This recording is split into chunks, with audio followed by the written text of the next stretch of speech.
Welcome back to the channel, guys. If you remember, a few months back, I made a video. It was like strangest conventions you can attend or something like that. I have a part 2. I got more weird conventions that you can actually go to. And this time, I've also come prepared. Remember, because we spoke about the rubber chicken as well. And then since I've also made a video about the rubber chicken. And since then, we've also brought up the rubber chicken again in the last video I did. We've just spoken a lot about the rubber chicken is all I can say.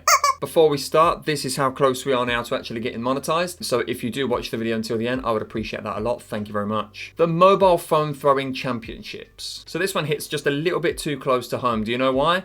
Because I accidentally threw my mobile phone on the floor the other week. So this championship started in Finland as a way to encourage people to recycle their mobile phones. And it's an event where competitors throw mobile phones as far as possible with categories including traditional, freestyle and junior throws. And I wouldn't mind, I'd love to say that this is a cute little idea to recycle phones. The problem is when you smash your phone on the floor, little particles of glass go everywhere. Which means somewhere down the line, somebody's murdered a worm. And I don't like the fact that you're hurting the worms. They don't seem to have a website, so I'm going to have to use Wikipedia for this one. There are usually 4 categories in the sport. Original, an over-the-shoulder throw with the farthest distance winning. Freestyle, contestants get points for aesthetics and creative choreography. No looker! I feel really guilty about replacing my phone. Is that just me? It feels like a part of me. And I'm like, I can't part ways with you. We've been together for so long. You've been through so many adventures with me. I've taken you to many countries. And now all of a sudden, someone's just in the backyard going...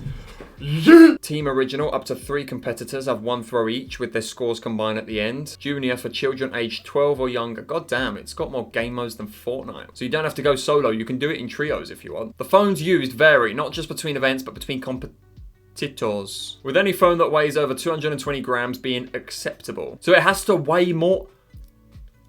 If it doesn't weigh enough, you can't use it. No murder, no party. At some events, the choice is down to personal preference from phone models provided by the event organisers, while other events provide the same phone model to all contestants. Where are they getting all these phones? There's just some poor unfortunate Donny in a store that's trying to sell phones with like grass stains on them and dirt stuck in the crevices and whatnot. Is this how I get involved? 10 euros per individual, 27 euros per freestyle team, 5 euros per junior. Please note that you can participate in only 1 category. In 2007, the UK event was held at Oldhamptonians Rugby Club on 12th of August, with throws recorded from 3.70 metres to 95.83 metres. That's pathetic and impressive. 3 metres? Who threw it? The sausage dog? There were also throws recorded by a penguin and a gorilla, prompting a new category, fancy dress, to be incorporated for 2008. Maybe you should lead with that. For a second, I genuinely thought there was a gorilla involved. It's like, what? The current records are men's world record, 110.42 metres. Women's world record is 67.58 metres. Yvonne Wiener.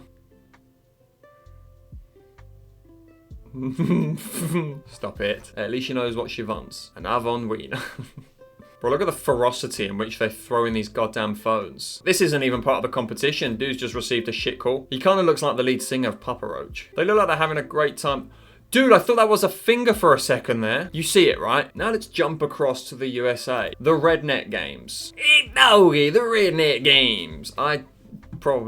I'm going to assume it's exactly how it sounds. The Summer Redneck Games started in 1996 as an alternative to the Olympic Games being held in Atlanta, Georgia, in response to a lot of jokes being made about a bunch of rednecks hosting the Olympics. It is now held annually, gradually increasing in popularity and attendance. Ha! Take that! You thought the rednecks would take offense to it. Nah, the rednecks went, you know the fuck what? That sounds amazing. Due to the controversy of using the term Olympics, the IOC are not too happy about being associated with some rednecks apparently. In 2013, they were forced to change the name of the event to the Main Redneck Blank Games.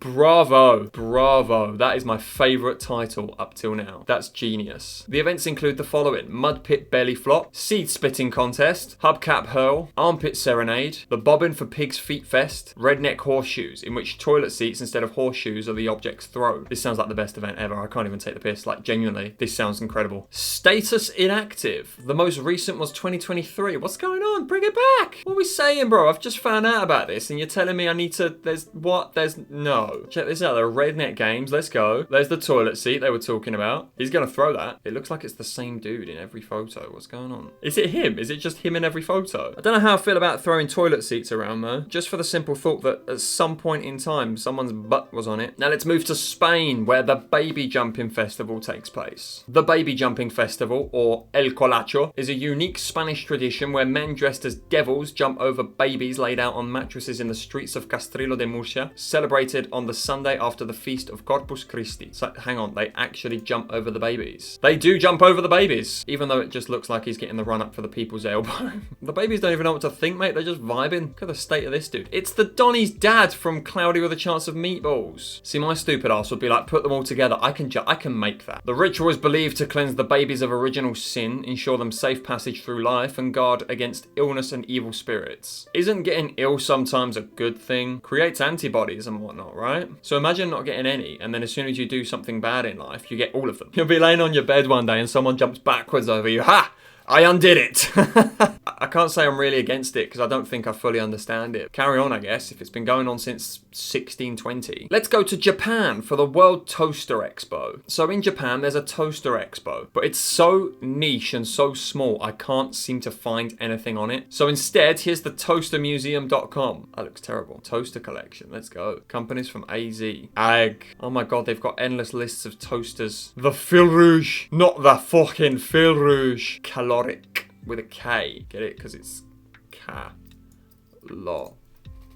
whatever. Nap Monarch. I could do with a Monarch level nap at the moment. Toaster later. Torrid. West Coast. Oh, the West Coast toast? That sounds sick. Also, what the heck? This isn't a toaster. Interested in more? Not really. I just want some toast now. God damn it.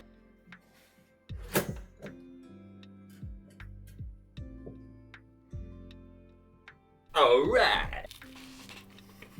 Books about toasters. Here you find some interesting toaster books. I don't think I will. The British Beard and Moustache Championships. First of all, we have an official website. Literally anybody can join in. That's pretty cool. Examples of winners. This one is rather impressive, my friend. Gandhi Jones. God fucking damn it, bro. Just look at some of the tashes and beards in question, though. Like, look at that tash. Dude! It's the banana boat at the theme park. This guy's beard looks like the scissors you use to cut your beard. That's doing too much, no. Cool, yeah, there's not much else I can say about the tashes. They're pretty good. I like it. I got a beard myself. It's not that impressive, but if it was, I'd definitely partake. Although I'd look silly with that little... Yeah, I'll probably just keep it simple. Or spell something in my beard. It just looks like the most innocent beard. When you look between the cracks, it just says Mussolini or something. The World Pea Shooting Championship. PEA, okay? Not PEE. We're not doing that. Here we go, the pea shooting championships. First of all, look how cool that is. They've got their own little pea shooting guns. Look, you can go full blow dart if you want as well. They got the tech, they got the gadgets. They take their pea shooting quite seriously. Until you forget which way's blow. Countdown to the pea shoot. 101 days. Guys, I'm so excited. 101 days. How can I sleep? It's so close now. I mean, it gets people out of the house. I'm not going to lie. The place looks quite nice. It's in the middle of the green. People. Pea shooters may never exceed 12 inches in length in all event categories. There you go, boys. You don't even need a ruler. Pea shooters must not be shared by contestants. Only peas sold by the organisers on the day of the event may be used. £1 a bag. It's probably just a random shit you bought from Tesco's, mate. I get it. You don't want anyone cheating, bringing in their own, like, genetically modified peas or whatever, but I'm sure if someone comes in and it's sealed in like a plastic Morrison's container, you'll accept it. Age 16 and above, I assume the human, not the peas, because if you were to accidentally inhale that, congratulations, Marvel's probably making a comic about you. There's too many rules for me to read all of them. They do other events. Spring Fling, Village Dog Walk, Christmas Lights On event. The Village Dog Walk.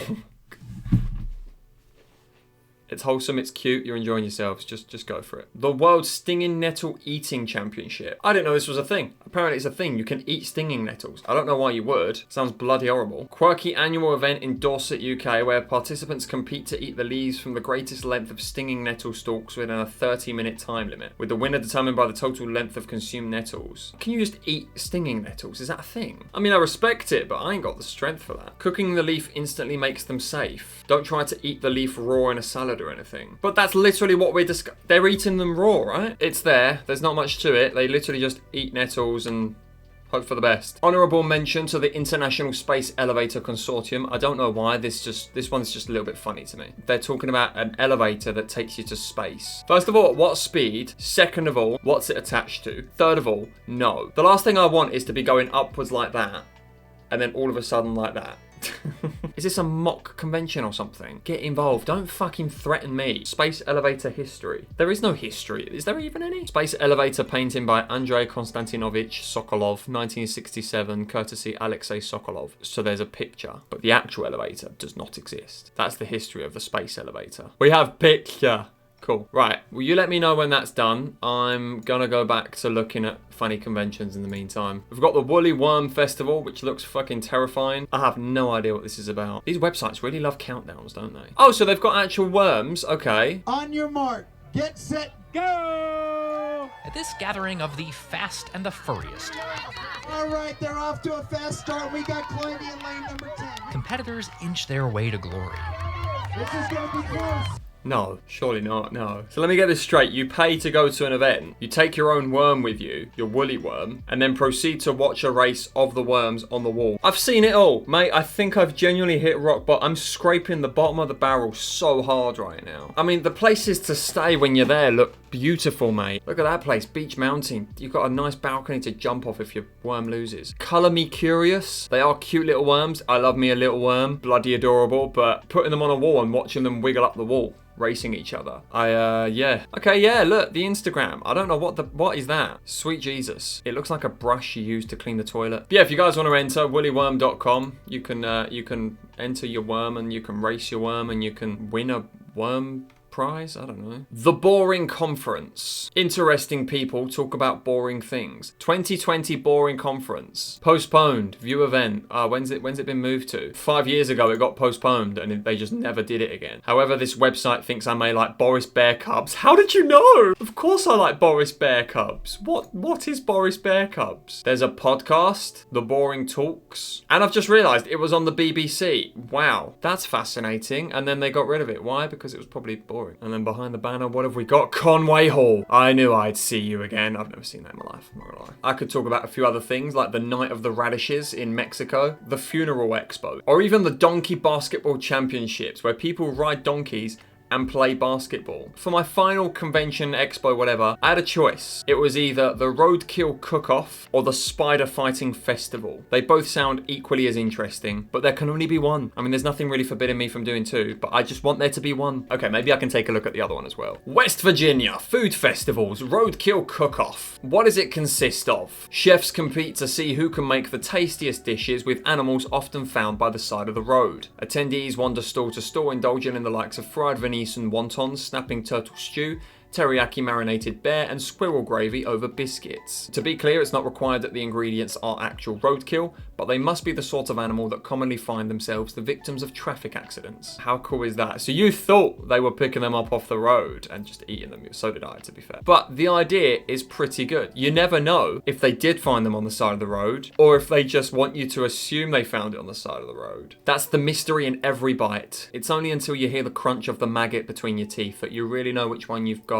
Today's special, Bambi's Revenge, served over maggots. Pocahontas County Roadkill Grill Welcome. Smeared hog with groundhog gravy, a la carte, salted vegetables, bare butt appetizers. Headlight Delight, slime juice. Headlight Delight is great. I love that. But anyway, yes. That's that. Kajiki Spider Fighting Festival 2025. Watch fighting arachnids in Ira City, Kagoshima. Dates back over 400 years. With arachnophobia, the fear of spiders, being commonly ranked as one of the biggest phobias of all time. Alongside public speaking in enclosed spaces, Kajiki-cho is perhaps likely going to be the last place on Earth that arachnophobic Japanophiles will consider visiting. But perhaps the locals also hold the secret with dealing with such phobia. How cool is that? As the event suggests, you go there, you watch two spiders on a stick fight it out. The spiders are massive, by the way. Bro, look at that. That may look little on screen, but that, I can assure you, is taking up probably that much of the wall.